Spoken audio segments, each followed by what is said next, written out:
Hello दोस्तों, स्वागत है आपका अपने यूट्यूब चैनल नौकरी स्टेशन पर। उम्मीद करता हूं कि आप लोग स्वस्थ होंगे और अपनी पढ़ाई अच्छे से कर रहे होंगे। तो आज की हमारी वीडियो काफ़ी इंपॉर्टेंट रहने वाली है, क्योंकि आज मैं आपको बताने वाला हूं इंडिया की टॉप 10 ऐसी गवर्नमेंट जॉब के बारे में जिसमें कि आपको कंपटीशन बहुत कम देखने को मिलेगा। तो यदि आपका भी सपना गवर्नमेंट जॉब लेने का है तो आप इस वीडियो को बिल्कुल लास्ट तक देखिएगा। कई सारे जो है यहाँ पर इंडिया में एक ट्रेंड बना हुआ है कि जो सभी बच्चे हैं वो जो बड़े कॉम्पिटिटिव एग्जाम होते हैं उन्हीं की ही तैयारी में लगे रहते हैं। और जो मैं आज आपको एग्ज़ाम बताने वाला हूं, जो मैं ये जो गवर्नमेंट एग्ज़ाम है इसमें जो कंपटीशन है वो आपको बहुत कम देखने को मिलेगा। और अगर इसमें कंपटीशन होता भी है तो इसमें इतनी ज़्यादा वैकेंसी आती है और इसका सिलेबस भी जो है इतना आसान है कि आप जो है इसकी तैयारी करके एक अच्छी गवर्नमेंट जॉब अपने पास ले सकते हैं। तो आज मैं आपको वही 10 गवर्नमेंट जॉब्स बताने वाला हूं, साथ ही साथ में मैं आपको उसका सिलेबस भी बताऊंगा कि उसमें क्या क्या पूछा जाता है। ठीक है, तो चलिए शुरू करते हैं। शुरू करने से पहले अगर आपने अभी तक चैनल को सब्सक्राइब नहीं कराया तो आप चैनल को सब्सक्राइब कर दीजिए और जो साइड में बेल का आइकन आ रहा है इसे प्रेस कर दीजिए ताकि आने वाली वीडियो का नोटिफिकेशन आपको सबसे पहले मिले। तो सबसे पहले हम बात करते हैं, जो हमारी फर्स्ट जॉब है ये है एफसीआई की। एफसीआई यानी कि फूड कॉरपोरेशन ऑफ इंडिया। ठीक है, ये जो जॉब है इसका जो फॉर्म निकलता है तो इस पर बच्चे काफ़ी ज़्यादा ध्यान नहीं देते हैं, क्योंकि वो जो बड़े एग्जाम होते हैं जैसे कि यूपीएससी, एसएससी सीजीएल हुआ, एसएससी सीएचएसएल हुआ और बैंक के आईबीपीएस हुआ या आपका एसबीआई पीओ हुआ या जो भी अदर गवर्नमेंट एग्जाम निकलते हैं जैसे यूपीपीएस हुआ, यूपीपीएससी, तो उनमें जो है ये यहाँ पर बच्चे लगे रहते हैं। और जब इसका फूड कॉरपोरेशन ऑफ इंडिया का फॉर्म आता है तो इसे बच्चे बहुत कम भरते हैं। तो इसमें जो है कंपटीशन कम देखने को मिलता है, तो आप इसका फॉर्म जरूर भरिएगा। अगर हम इसके सिलेबस की बात करते हैं तो इसमें आपसे 4 सब्जेक्ट पूछे जाते हैं। एक तो पूछा जाता है आपका रीजनिंग, इंग्लिश, न्यूमेरिकल एप्टीट्यूड और जनरल स्टडीज़। ठीक है, रीजनिंग से आपके 25 क्वेश्चन पूछे जाते हैं जो कि आपके 25 मार्क्स के होते हैं। सेकंड आपका इंग्लिश 25 क्वेश्चन पूछे जाते हैं 25 मार्क्स के। थर्ड आता है आपका मैथ यानी कि न्यूमेरिकल एप्टीट्यूड जिसके 25 क्वेश्चन पूछे जाते हैं 25 मार्क्स के। और फोर्थ आता है आपका जनरल स्टडीज़, इसके भी आपके 25 क्वेश्चन पूछे जाते हैं 25 मार्क्स के। तो इस तरह से आपके 100 ऑफ क्वेश्चन पूछे जाते हैं 100 मार्क्स के और इसको सोल्व करने के लिए आपको 60 मिनट का समय दिया जाता है। इसके बाद यदि हम नेक्स्ट गवर्नमेंट जॉब की बात करते हैं तो ये आता है एसएससी जीडी। तो अगर आपका भी सपना है कि आप बीएसएफ में, सीआईएसएफ में, सीआरपीएफ में, एसएसबी में और आपकी असम राइफल्स में या आप एनसीबी में जॉब करना चाहते हैं तो एसएससी जीडी आपका ये सपना पूरा कर सकता है। एसएससी जीडी में हर साल जो है काफ़ी सारी वैकेंसी आती है, काफ़ी हज़ार वैकेंसी आती है। आपकी बार भी जो है लगभग आप मान के चलिए 50,000 से ज़्यादा वैकेंसी इसमें आ रखी होती है। अगर आपने सिर्फ यहाँ पर 12 पास कर रखा होता है तो आप जो है इसका फॉर्म भर सकते हैं। इसमें जो है कंपटीशन बहुत कम देखने को मिलता है, क्योंकि इसमें आपका फिजिकल होता है। जब आपका मेंस एग्जाम होता है उसके बाद इसका फिजिकल होता है, तो काफ़ी सारे बच्चे जो है वो फिजिकल में छट जाते हैं। तो अगर आपकी लंबाई और आपकी दौड़ने की क्षमता ज़्यादा है तो आप इसका फॉर्म भर सकते हैं और एक आप अपने लिए गवर्नमेंट जॉब ले सकते हैं। अगर हम इसके सिलेबस की बात करते हैं तो सिलेबस में आपसे इसमें 4 सब्जेक्ट पूछे जाते हैं। सबसे पहले आता है आपका रीजनिंग जिसके कि आपके 20 क्वेश्चन पूछे जाते हैं 40 नंबर के। सेकंड आता है आपका जनरल नॉलेज और जनरल अवेयरनेस जिसका कि आपके 20 क्वेश्चन पूछे जाते हैं 40 नंबर के। थर्ड आता है आपका मैथमेटिक्स जिसके आपके 20 क्वेश्चन पूछे जाते हैं 40 नंबर के। और इसके बाद आता है आपका इंग्लिश या हिंदी में से कोई आपको एक सब्जेक्ट करना होता है, इसके भी आपके 20 क्वेश्चन पूछे जाते हैं 40 नंबर के। तो इस तरह से जो है इसका एग्जाम पैटर्न रहता है। अगर हम नेक्स्ट जॉब की बात करते हैं तो आपकी जो थर्ड जॉब है ये है SSC stenographer grade C and D की। अगर आपने यहाँ पर अगर आपकी मैथ वीक है तो आप इसका फॉर्म आसानी से भर सकते हैं। ठीक है, क्योंकि इसमें मैथ्स नहीं आती है। एसएससी स्टेनोग्राफर एक ऐसी जॉब है जिसको कि यहाँ पर अगर आपने स्टेनो सीख रखी है तभी आप इसका फॉर्म भर सकते हैं। अदरवाइज जो है आप अपना जो है पहला एग्जाम देंगे और इसके बाद जो है इसका स्टेनोग्राफर का टेस्ट होता है और उसमें आप फेल हो जाएंगे। तो काफ़ी सारे बच्चे जो हैं इसका फॉर्म नहीं भरते हैं। तो अगर आप इसकी तैयारी करते हैं तो आपका जो है सिलेक्शन होने की उम्मीद काफ़ी ज़्यादा होती है। इंडिया में जो है काफ़ी सारे डिपार्टमेंट है जिसमें स्टेनोग्राफर की ज़रूरत पड़ती है, तो उन्हीं के लिए जो है रिक्रूटमेंट निकाली जाती है SSC stenographer grade C and D की। ठीक है, अगर हम इसके सिलेबस की बात करते हैं तो इसमें जो है आपका मैथ नहीं पूछा जाता है, जैसे कि मैंने आपको बताया। इसमें आपके 3 सब्जेक्ट पूछे जाते हैं। सबसे पहला है आपका रीजनिंग जिसके कि आपके 50 क्वेश्चन आते हैं 50 मार्क्स के। सेकंड आता है आपका जनरल अवेयरनेस जिसके आपके 50 क्वेश्चन पूछे जाते हैं 50 मार्क्स के। थर्ड आता है आपका इंग्लिश लैंग्वेज जिसके कि आपके 100 क्वेश्चन पूछे जाते हैं 100 मार्क्स के। तो इस तरह से जो आपके टोटल नंबर ऑफ क्वेश्चन बनते हैं वो 200 क्वेश्चन बनते हैं 200 मार्क्स के। ठीक है। तो ये होता है SSC stenographer grade C and D की पोस्ट। तो आप अगर स्टेनोग्राफरी सीखना चाहते हैं, एक अच्छी गवर्नमेंट जॉब लेना चाहते हैं, तो आप इसकी तैयारी कर सकते हैं। इसमें आपको कंपटीशन बिल्कुल ना के बराबर देखा जाता है, क्योंकि बच्चे जो है यहाँ पर जो अदर एसएससी के गवर्नमेंट एग्जाम होते हैं जिसमें कि आपकी मैथ पूछी जाती है, जिसमें कि आपका ग्रेजुएशन और 12th पास पूछी जाती है, जैसे कि एसएससी सीजीएल हुआ, सीएचएस हुआ, तो उसमें मैथ पूछी जाती है।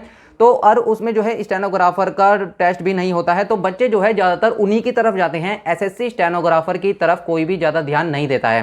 तो अगर आपको जो है एक गवर्नमेंट जॉब लेनी है तो आप एसएससी स्टेनोग्राफर की तैयारी कर सकते हैं। नेक्स्ट हमारी जॉब है इंडियन एयरफोर्स की एक्स एंड वाई ग्रुप की।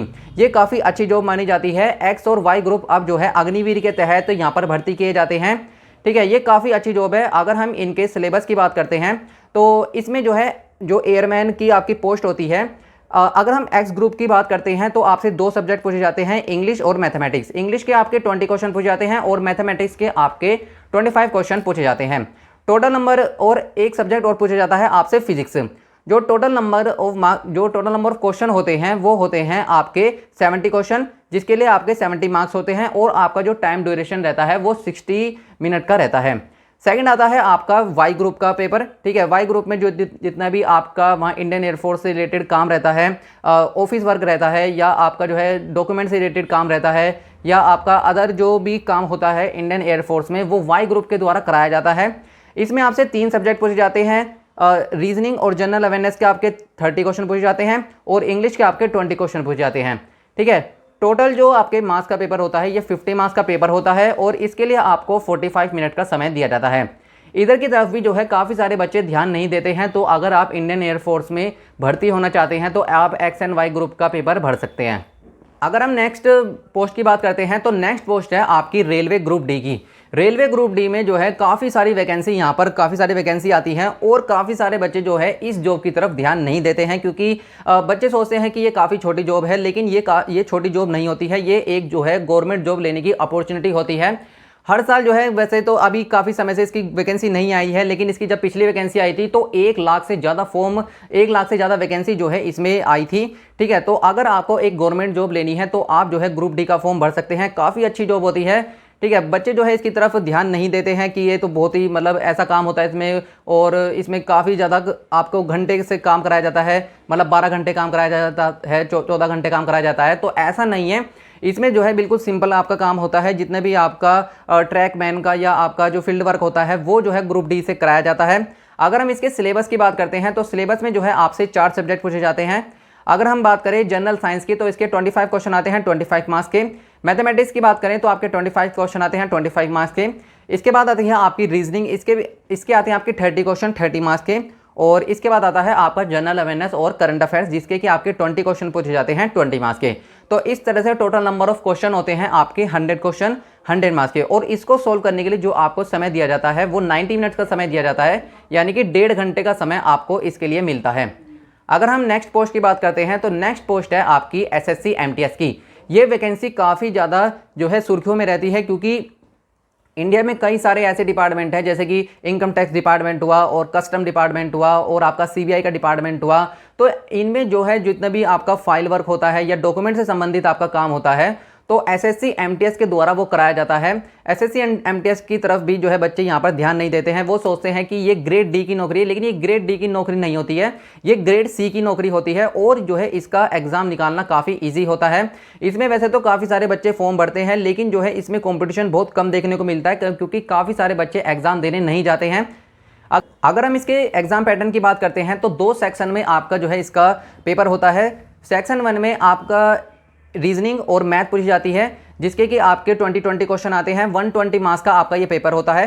ठीक है, सेकंड सेक्शन में आपका इंग्लिश और जीके आती है। इसी के बेस पर ही जो है आपकी कट ऑफ तय होती है। 150 मार्क्स में से आपकी कट ऑफ लगती है। केवल सेक्शन 2 ही ऐसा है जिस पर आपकी कट ऑफ लगती है। तो आपको इंग्लिश और जीके ही आपको सही तरीके से पढ़नी होती है। अगर आपकी इंग्लिश और जीके बढ़िया है तो आप जो है इसमें आसानी से सिलेक्शन ले सकते हैं। इसमें मैथ और रीजनिंग का कोई भी रोल नहीं रहता है। फाइनल मेरिट सिर्फ आपकी इंग्लिश और जीके पर बनती है, जिसके कि आपके 25 क्वेश्चन पूछे जाते हैं। 75 नंबर के होता है दोनों सेक्शन, मतलब दोनों जो आपका सब्जेक्ट है इंग्लिश और जीके। तो आपका 150 नंबर पर जो है फाइनल मेरिट तैयार की जाती है। ठीक है, तो अगर हम नेक्स्ट वैकेंसी की बात करते हैं तो नेक्स्ट जो जॉब है आपकी वो है दिल्ली पुलिस कांस्टेबल की। दिल्ली पुलिस कांस्टेबल की जो है जॉब एक काफ़ी रेपुटेड जॉब मानी जाती है। अगर आपका सपना है कि आपको दिल्ली में जो है गवर्नमेंट जॉब करनी है तो ये जो है जॉब आपके लिए बहुत ही बेस्ट रहती है।